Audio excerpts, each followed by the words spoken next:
Okay, I'll kick us off. Good afternoon, everyone, and welcome to today's session of the SA Tide seminar series. My name is Abna Labi Odom, and I'm responsible for communications on the SA Tide program. We're joined today by Julia Tatham from the University of Cape Town, and she's going to be presenting her findings from her SA Tide working paper, which broadly looks at how funding for the just energy transition could be better targeted to support some of our most vulnerable municipalities. A few housekeeping rules before I hand over to Julia. This is a 40-minute session, which is being recorded. We ask that you please keep your microphones muted for the duration of the presentation. This will then be followed by a 20-minute Q&A. You're welcome to type your questions into the chat or raise your virtual hand, and then we'll address your questions. Over to you, Julia. Thanks so much. Yes, so I'm going to be presenting my work, this working paper that I finished recently on financing the just energy transition. It's looking at local government financial sustainability and risk in the South African just energy transition. Mostly, I wanted to try to look at the determinants of financial resilience and also service delivery within municipalities. So just to start off with some context, there are a lot of documents out there in South Africa on the just transition right now. As we move towards decarbonizing and our low carbon future, there is general consensus that we need to sort of stick to one principle and that the transition needs to be just.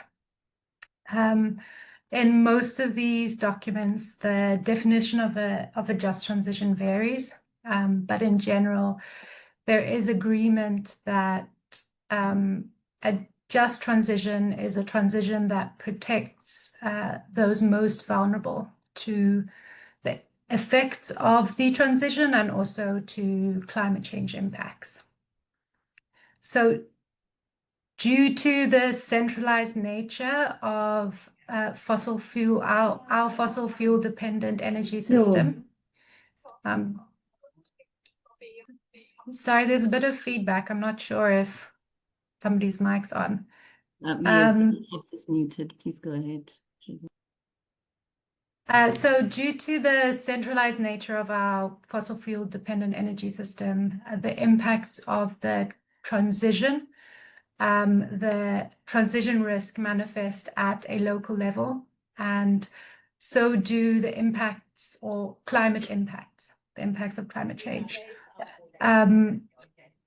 Especially when considering the water, energy, and food nexus, it's very clear that local governments are at the forefront of managing the just transition through ensuring equitable provision of basic services, land use planning, and building climate resilient infrastructures. So municipalities have a huge role to play in the just transition in South Africa. On top of this, municipalities in South Africa are also our distribution utilities. So they are facing a massive task in the just energy transition to decentralize as the energy system becomes decentralized. They need to invest in distribution grid upgrades, grid modernization, integrated distributed energy resources like rooftop PV, smart meters, and electric vehicles. They need to basically completely restructure their tariff design and implement time of use and cost-reflective tariffs, while also ensuring access to services for the 50+ percent of our population that are living in poverty in South Africa.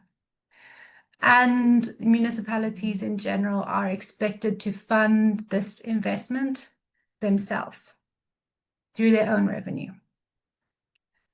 We all also probably know the current state of South African municipalities. Of course, there are some municipalities that are functioning. There's some pockets of excellence, but by and large, municipalities are facing major challenges with crumbling infrastructure. They're in severe financial distress and are facing a funding crisis. Given this baseline, I don't see how many municipalities will be able to cope with the transition. There needs to be alternative funding opportunities. Otherwise, vulnerable communities in poor performing municipalities will suffer. And then this transition is not going to live up to being a just transition. So obviously, one funding stream that is identified is funding that is coming or that has been promised in the Just Energy Transition Investment Plan. This table over here is taken from the Just Energy Investment Plan grant registry. It's about a year old now. At the time that I was looking at this, all the grant funding had apparently already been pledged. But I just wanted to look at where this grant funding was going and try to see if some of it was going towards essential infrastructure upgrades that were promised stated in the Just Energy Transition Investment Plan. So the JET Investment Plan lists that the required funding for distribution grid maintenance and upgrades in total for the Just Energy Transition is approximately 300 billion. This amount is just considering grid maintenance and grid modernization and upgrades, and it doesn't include the required funding needed for adaptation and investment in climate resilient infrastructure within municipalities in order to deal with the impacts of climate change in the long run. As you can see, there is an over-allocation of grant funds, or there has been an over-allocation of grant funds to capacity building and knowledge generation based on what the Just Energy Transition Plan estimated. So that's not to say that the Just Energy Transition Plan didn't underestimate the needs for capacity building and knowledge generation within these municipalities. But after looking at, there's a report published recently, actually, very recently, that I read about where this grant funding is going, and it stated that about 65% of the grant funds had gone to private organizations, often management consultants and firms linked to donor countries, rather than local entities.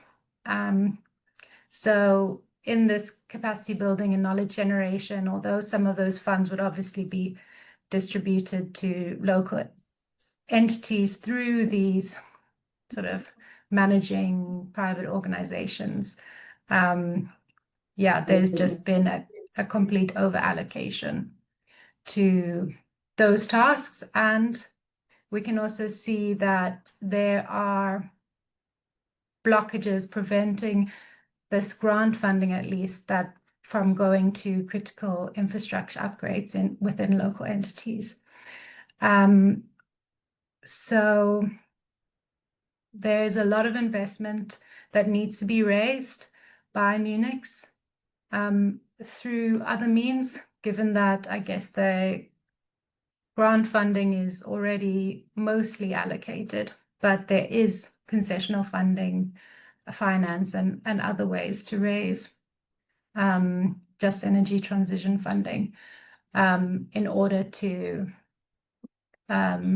invest in grid maintenance, capital expenditure, and infrastructure upgrades.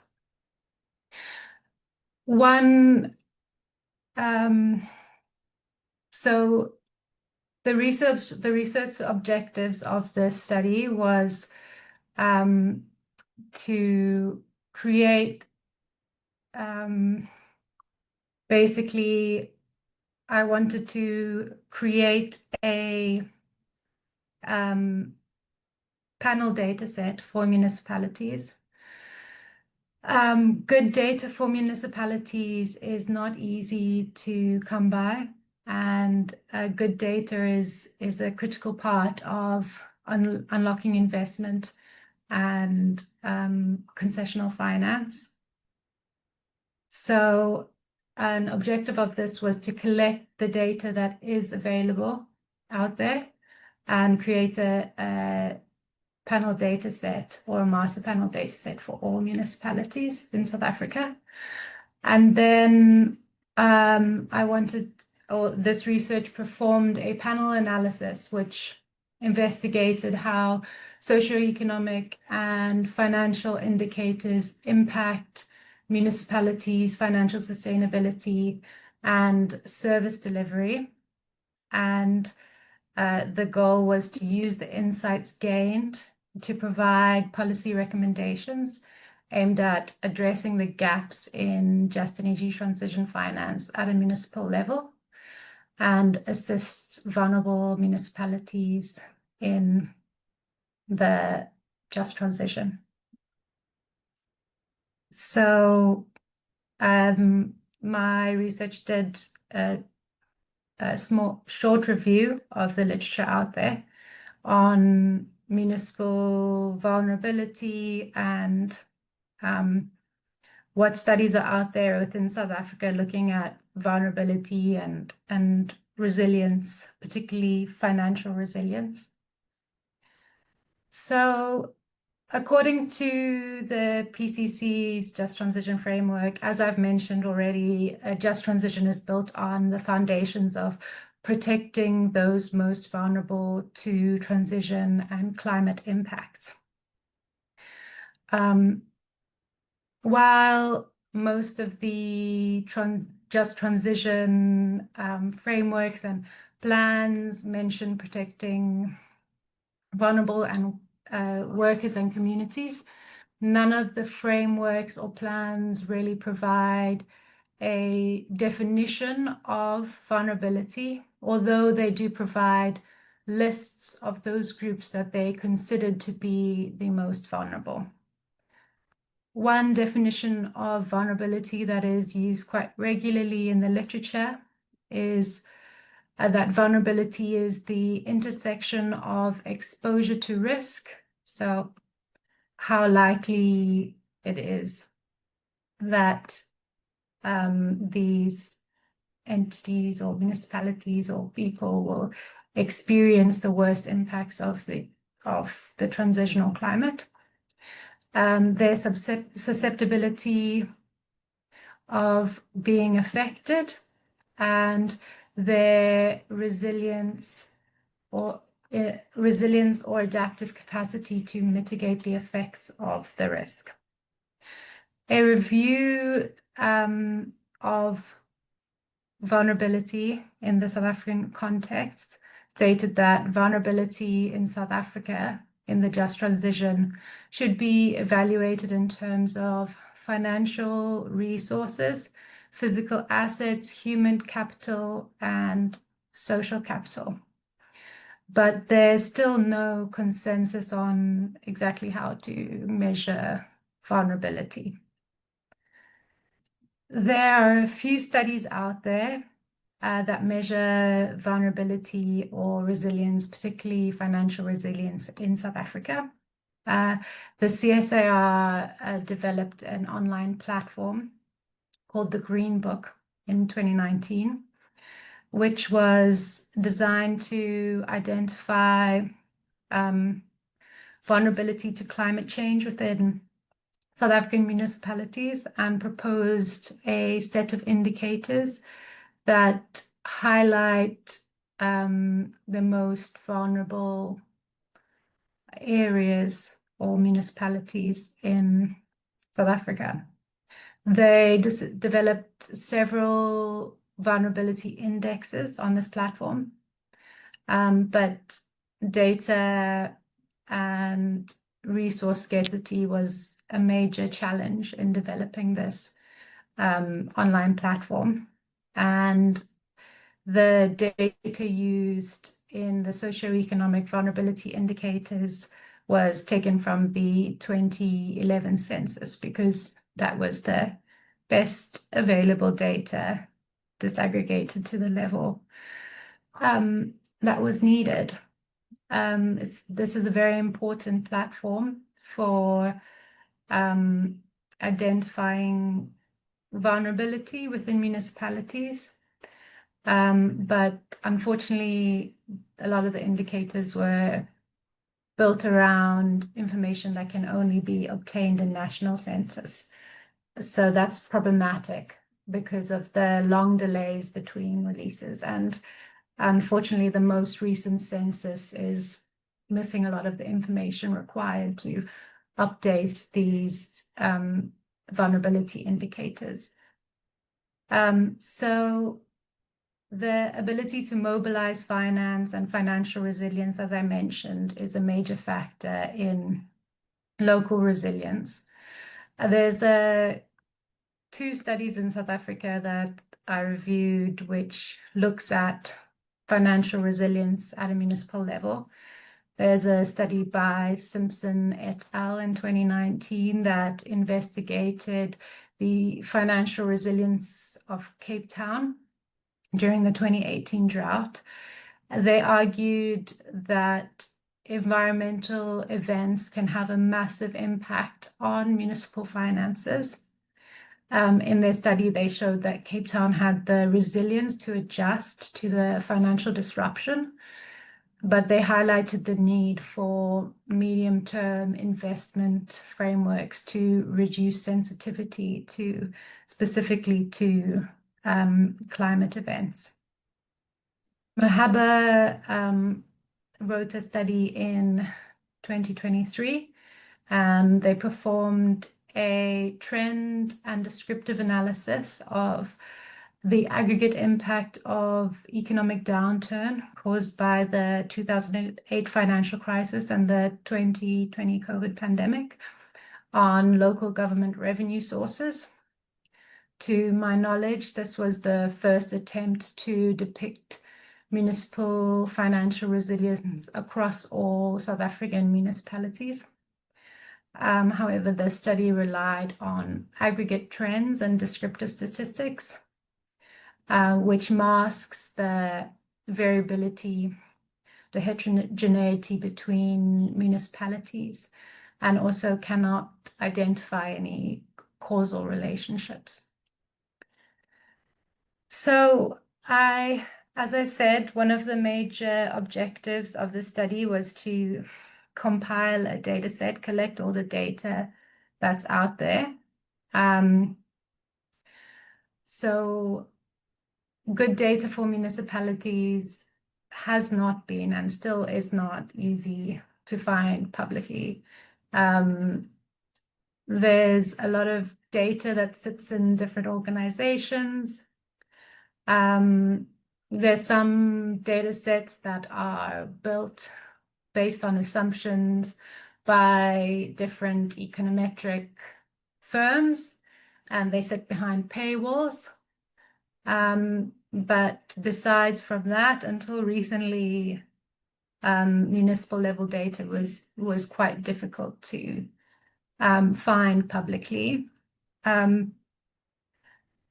I've seen quite a few integrated development plans for municipalities that still use the 2011 census data, because until quite recently, there wasn't much else out there.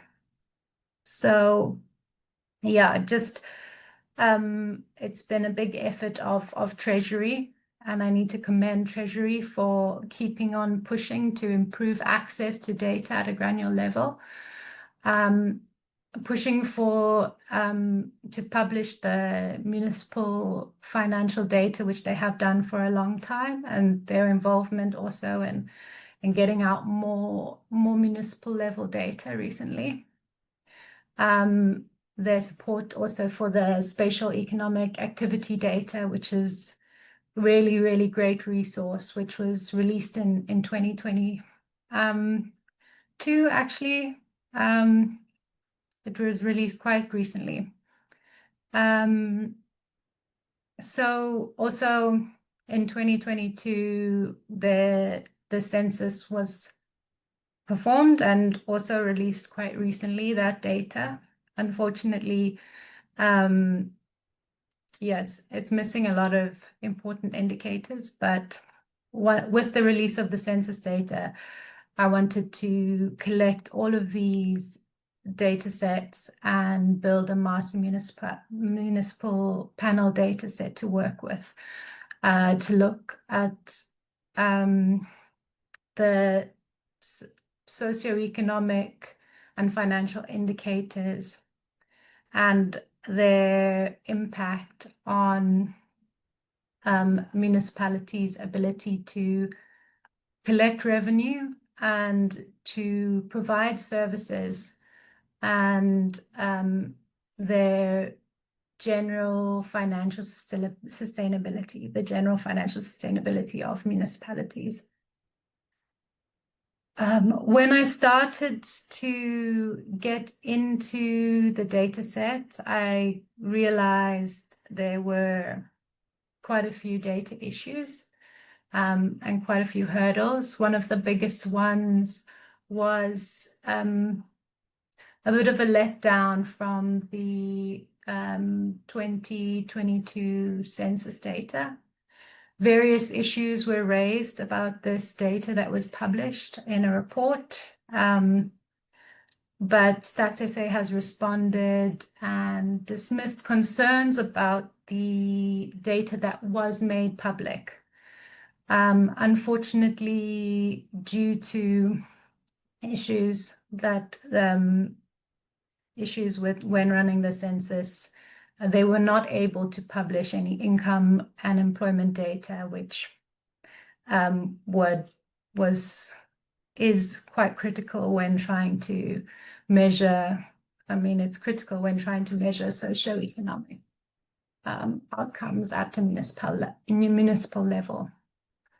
So luckily, even though the census did not publish any income or employment data, the spatial economic data set, which has employment and income data at a municipal level and at a sort of industry code level, was released, and this was a really great data source, and what I used to proxy the information that I was not able to get from the 2022 census.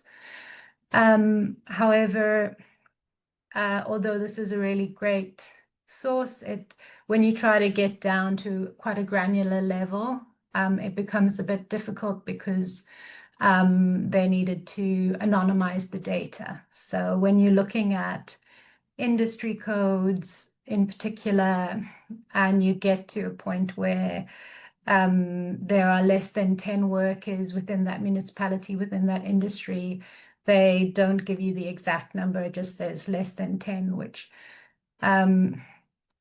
doesn't, I mean, in the greater schemes of things, it's not a huge problem, but it does turn out to be quite difficult to do analysis at a very granular level.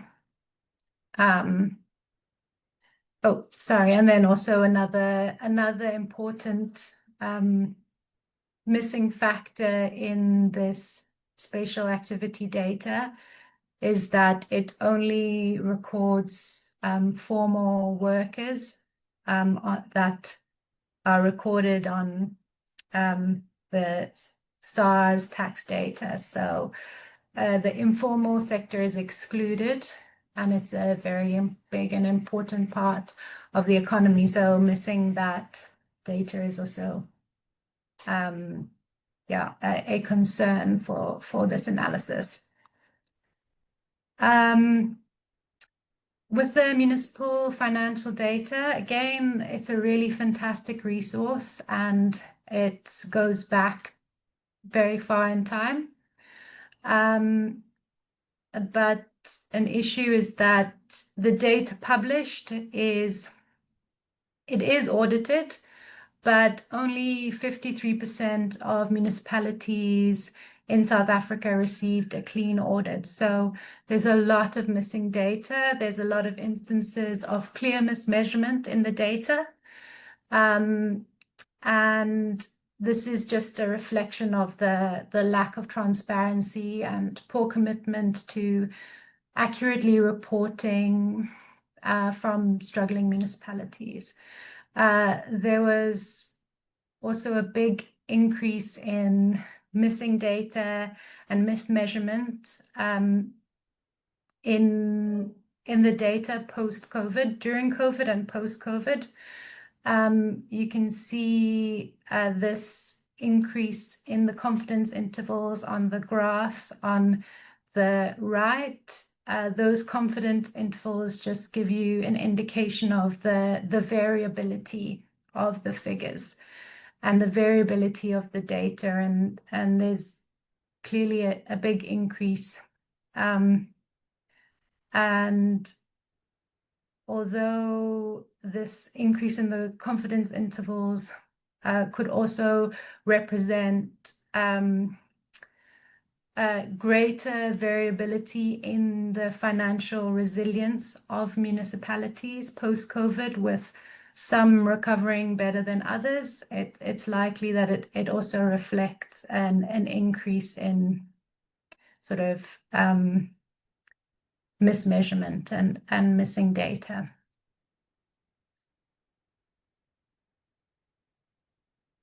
So now that I have really emphasized the data issues that I was dealing with, and with the data that I used, I'll get into my analysis, which I think, despite the data issues, identifies some clear patterns and provides what I think is some meaningful insights. I used the data to perform a panel analysis, looking at how different measurable socio-economic and financial indicators impact a municipality's ability to collect revenue, provide services, and the general financial sustainability of municipalities, of local municipalities. So the outcome variables I used were the debtor collection rate as an indication of revenue collection, the debt to revenue ratio for financial resilience. This was used based on the literature as it had been used in previous studies. Obviously, this one ratio cannot give a good picture of financial resilience, but it was chosen because of because it was used in the literature. And a service delivery index was created based on a study by EmpowerDex, which created a service delivery index. And this basically looks at the provision of formal housing, water, electricity, waste removal, and sanitation. And this index also takes into account the current status of service delivery, as well as the improvement of service delivery over time.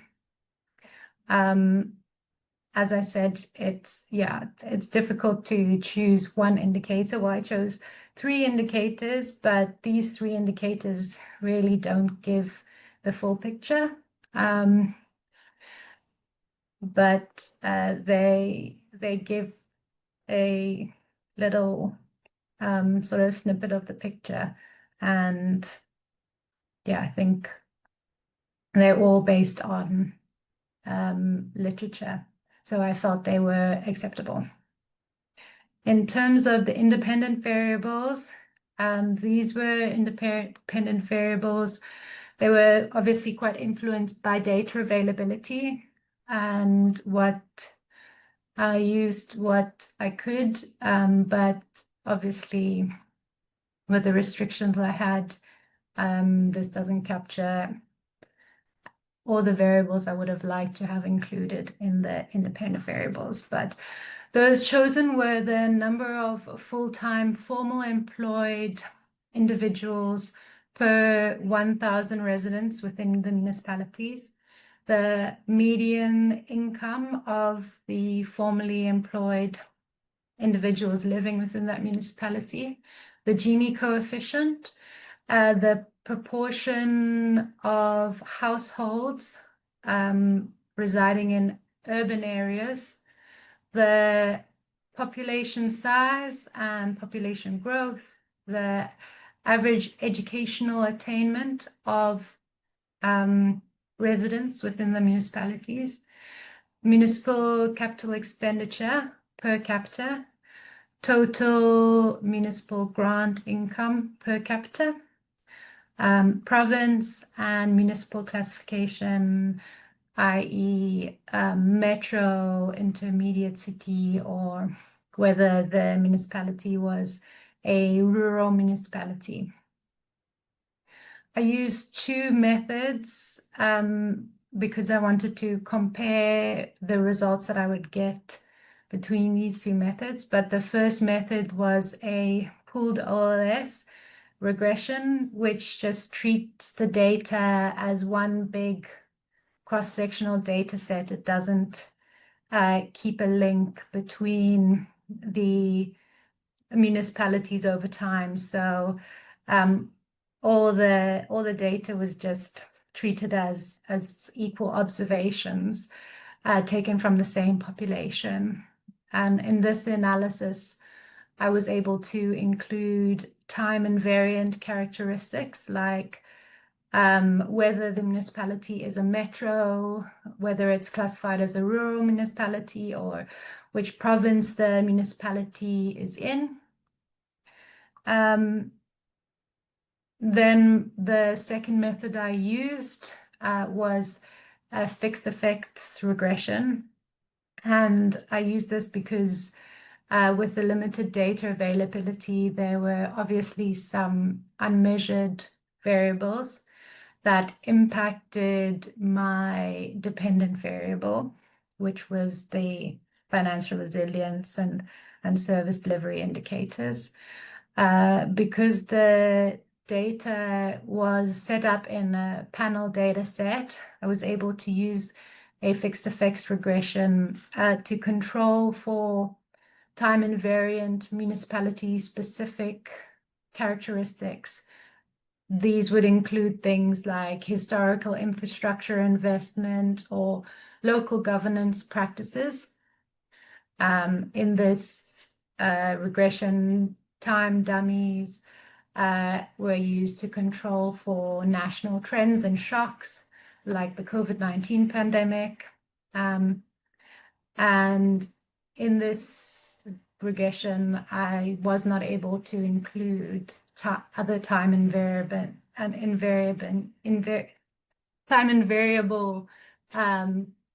indicators like province or municipal classification. So those had to be dropped from the second regression. These are the results of the pooled OLS regression. I'm not going to go into too much depth here because there's a lot going on. I just like to highlight that the stars next to the numbers represent the significance, and the more stars there are show the higher significance of the indicators. Yeah, there's a lot to go through here, and I hope that some of you will be able to go through it in more depth in the paper. these are the results from the fixed effects regression. And in general, they are similar to the results of the OLS, with some variables magnified and others no longer significant. So in the paper, I considered both these regressions, looked at what was significant in both of them, and tried to understand why and why some variables changed between the two regressions. But the main findings of the analysis is that there seems to be economies of scale within municipal financial management. So larger municipalities are able to sort of have greater financial sustainability. Urban municipalities seem to have greater access to finance versus rural municipalities who are much less likely to be able to access debt finance and therefore have much lower debt ratios. Capital expenditure was found to have a positive impact in revenue collection and service delivery in both the models. The results provide some evidence that the socio-economic profiles of municipalities impact their financial sustainability and their ability to provide services, but these were very moderate. And it's likely that unobserved municipal specific factors that we weren't able to measure have a much greater impact on financial sustainability and service delivery. So just to conclude, there are more recommendations in the paper, but I just wanted to highlight a few that I find the most important. Is there's really a need to improve access to accurate data at the municipality level and improve transparency and accountability in municipal financial reporting in particular. Targeted infrastructure grants are needed specifically to struggling and rural municipalities, which are not able to access finance easily. And comprehensive municipal reform is needed. The state of municipalities is really, really dire at the moment. And there needs to be a shift specifically towards sustainable investment strategies and capital investment. So those are just some main recommendations, but there's more in the full paper. And that's the end of my presentation. Thank you so much. Thank you so much, Julia. I think that was insightful. We're going to move to the Q&A segment of the presentation, and you're welcome to raise your virtual hand if you have a question. Alternatively, you're welcome to type a question into the chat box feature. I have two already for you, Julia, in the chat box while we wait. This is from Dando Dongwana. And she says, you noted that much of the grant funding has gone to private institutions. And the question is, how might the structure of the current grant allocation system be adjusted to ensure more funding flows directly to the municipalities, especially those with limited borrowing capacity? So that's question one. Then my second question is, how should the findings shape the design of future just energy transition grant mechanisms, particularly to avoid deepening existing inequalities between well-resourced as well as struggling municipalities? I'll just check. Jordan, do we have any additional thing? No hands that I can see. That looks good. Any questions from the floor? Okay. Not yet. Please, you can take those two, Julia.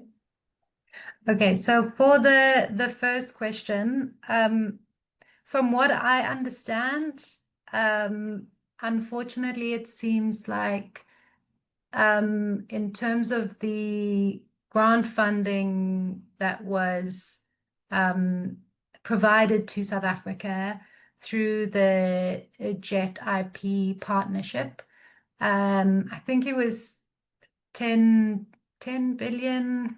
I need to double check the exact amount. 10 billion rand, if not dollars.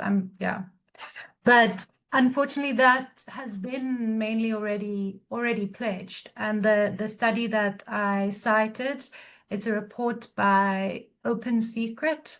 It wasn't my individual research, but they looked in a lot more depth at where the grant funding has been going. And it's sort of what I picked up on when I did a skim through as well of the grant registry. A lot of that has already it's gone to private institutions rather than local entities. And I'm not sure exactly, I mean, given that the grant funding has been pledged, the full amount already, I'm not sure what the solution is there and how we can access more grant funding and make sure that that goes directly to municipalities or local entities. In terms of the second question, how can we use these findings to, sorry, I forgot the second part of the second question, to avoid deepening I can read existing. it to you. It is, how should the findings shape the design of future just energy transition grant mechanisms, particularly to avoid deepening existing inequalities between well-resourced and struggling municipalities? Yeah, so I guess a major finding was that I guess it's maybe was common knowledge, but I guess is proven in the data, was that capital expenditure assists with revenue collection, it assists with service delivery, and it assists with improving financial sustainability within municipalities. So really investing in infrastructure is extremely important. And the findings of the paper highlight the need to provide grant funding, because right now there aren't conditional grants for infrastructure investment for municipalities. So there needs to, well, actually, I think there are some being created. I was in a presentation with somebody from Treasury the other day, anyway, but I can't remember the specifics of that conversation. But until recently, there haven't been specific grants for investment in capital expenditure within municipalities. So this study just highlights the importance and the need for that, and also the inability of rural municipalities to access finance. So really the need to focus on providing that finance for rural municipalities and smaller municipalities, which won't be able to finance it otherwise. Access it otherwise. Thank you, Julia. We have two more questions in the chat. One is from Dando Dongana still, and the question is, what are the risks for ordinary residents if a municipality fails to manage this transition effectively? And she'd like to know, will it mean higher service costs, poorer infrastructure, or something else? So essentially your take on that. And then the second is, thank you for the great presentation. Just a comment observation on slide 16, where you talk about the independent variables. The focus is on urban areas, and the person asking the question would like to know if there are any significant findings related to rural areas. And then regarding the per capita revenue and per capita expenditure, were there any significant findings on the gap between the two, and major contributing sectors at municipal level? Okay, sure. So for the first question, I think within some municipalities, we are already starting to feel the effects of sort of failing infrastructure and lack of ability to invest in maintenance and upgrades. And the residents are currently in different places in South Africa suffering through poor service delivery, having their water cut, having their electricity cut at times. But beyond that, it's also when we start to feel the effects of climate change more, those municipalities who have not been able to invest in climate resilient infrastructure, the residents within those municipalities will experience the impacts of climate change much more. And those municipalities will not be able to bounce back and rebuild after major climate events. And their residents will not have their services delivered. It's road infrastructure as well. So it really will impact the lives of residents. And then for the second question, are there any significant findings related to rural areas? The main finding was really the significance and the magnitude of the reduction in the debt ratio for rural areas, rural municipalities. It is quite significant compared to the other indicators. So really we found that it seems like from the data, rural municipalities are have much less debt, which I saw as an indication that they are not able to access debt finance.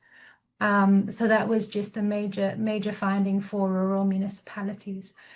And regarding per capita revenue and per capita expenditure, any significant findings in terms of the gap? So per capita revenue, and I don't think I included per capita expenditure. I included capital expenditure per capita. But the one dependent variable that was evaluated was the collection rate,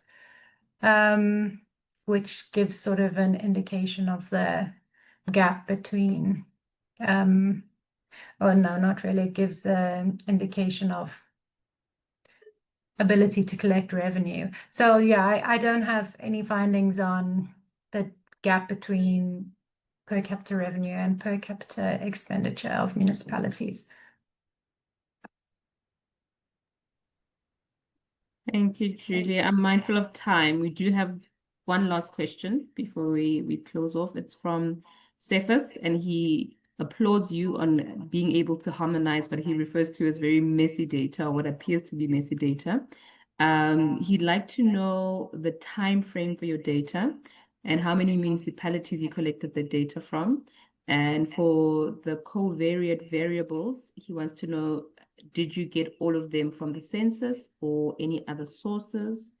Then I'm just checking. Okay, yeah. Then are there any other questions from the floor? I don't see hands. No. Okay, so if you could take that one for us, Julia. Yeah, so thank you. The data was quite messy and difficult to harmonize, and also yeah, the dealing with missing or clearly incorrect data was a major challenge. So the data time frame was from 2016 to 2022. Some of the variables I only had for 2016 and 2022. Those were the service delivery variables, because those I could only get at municipal level from the census and the community survey in 2016. So other than the service delivery variables, some of the variables like population size, I extrapolated for each year based on the 2016 and the 2022 values, and just had like a standard growth rate across the years, linear extrapolation. And then the rest of the variables were supplemented from the Treasury's published financial statistics for municipalities, which was quite difficult to work with also. And then also from the spatial tax data, which is published for municipalities. So the employment and income variables, anything that had to do with employment and income, was taken from the spatial tax data. Yeah, and then as much as possible, I mean, the service delivery I had to get from the census as the only option, but the rest of the variables I got from different sources in general. Yeah. Great, thank you, Julia. Are there any other questions? Jordan, do